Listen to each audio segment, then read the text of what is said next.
Pays-Bas-Espagne, ce sera la finale de la Coupe du Monde de foot ce dimanche soir à Johannesburg.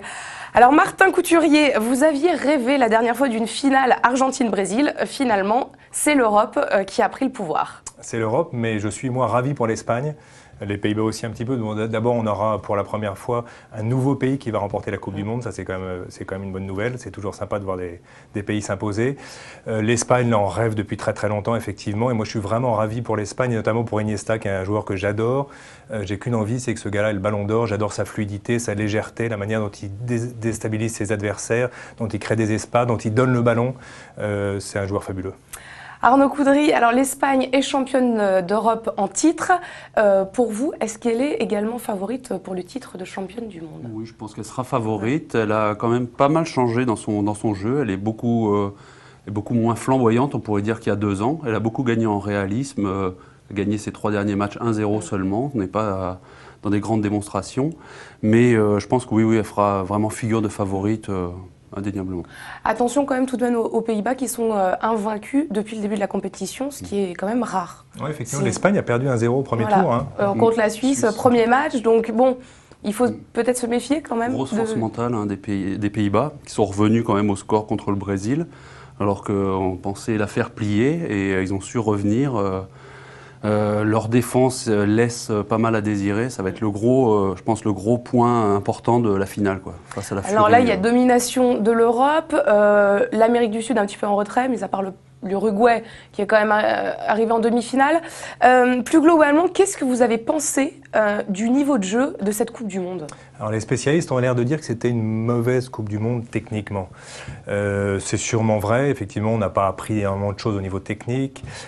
Par contre, moi je me suis amusé, honnêtement, sur beaucoup de matchs, je me suis amusé avec des pénaltys à retirer, pas retirer. Il y a eu pas mal de suspense finalement. Un coup de cœur pour le Ghana par exemple, qui est en quart de finale. On attendait quand même un pays africain et au moins il y en a un qui a réussi. C'était un peu les favoris africains, c'était la meilleure équipe africaine selon les spécialistes. Ils ont vraiment démontré qu'ils avaient, par leur entraîneur, une très grosse organisation, un peu à l'européenne on pourrait dire, et surtout une densité physique sans équivalent en Afrique. On se rappelle de leur but contre les États-Unis au bout des prolongations où c'était vraiment hallucinant de force. Vraiment la force qui se dégageait de cette équipe était impressionnante. Alors Arnaud, vous étiez en Afrique du Sud, vous êtes revenu un petit peu tôt. Quel a été l'impact de la Coupe du Monde là-bas? Parce que nous, on a vu ça de France. Vous là-bas, comment vous avez vécu la chose? On s'est bien rendu compte très tôt que tout le pays était derrière. C'était la fête pour tout le pays, quoi. On a beaucoup parlé des vuvuzelas. C'était effectivement en ville. Nous, on n'a pas été sur Johannesburg, mais sur Le Cap, Bloemfontein et Polokwane, c'était vraiment quelque chose de permanent. On entendait tout le temps des vuvuzelas résonner en dehors des stades. Et vraiment, je ne peux pas parler de ferveur ni de folie au niveau de la population, mais on sentait que tout le monde était derrière, que c'était vraiment mais alors pour nous en France, Martin, outre les problèmes extrasportifs des Bleus, est-ce qu'on a eu cet impact aussi, cet engouement pour cette Coupe du Monde?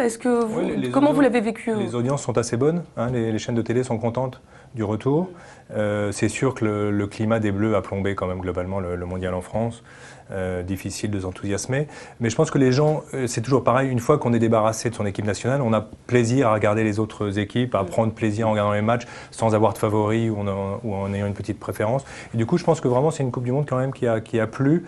On avait certaines inquiétudes sur l'organisation, ça s'est très bien passé là-bas. Oui, voilà, et aussi concernant, je sais pas, l'insécurité, tout ce dont on parlait avant, est-ce que... Il y a un petit peu d'insécurité quand même. Il y a des journalistes qui ont été braqués. Il y a, un de nos envoyés spéciaux, Romain Schneider, lui, s'est fait arrêter par les policiers et s'est fait, entre guillemets, racketter. Bon, c'est assez courant finalement en Afrique. Mais ça restera une belle fête, Arnaud? C'est ce que vous retenez, vous, de cette Coupe du Monde? Ça a été pas mal monté en épingle. L'Afrique du Sud n'est pas aussi dangereux, je pense, que ce qu'on veut bien faire croire. Mais il y a eu effectivement des petits accrochages, voilà, comme ça. Mais je pense que c'était vraiment noyé dans la bonne ambiance générale. Vraiment, très bonne ambiance. Il faut juste que les vuvuzelas ne débarquent pas en Europe. Je crois que c'est trop tard. Et dans les stades de Ligue 1, parce que c'est vrai. Le seul avantage des vuvuzelas, c'est que pour la première fois, on a eu une Coupe du Monde sans un sifflet. on n'entendait pas les sifflets. On n'entendait pas les chants, mais on n'entendait pas les sifflets. Ça, pour une fois, c'est pas mal. Bon, est-ce que pour le geste, vous en avez ramené une, Arnaud? Oui, j'en ai ramené une. J'en ai offert une à mon chef, d'ailleurs. Bon, très bien. Vous nous montrerez ça sur un prochain plateau? Exactement, avec plaisir. Très bien. Merci à tous les deux d'avoir été avec nous.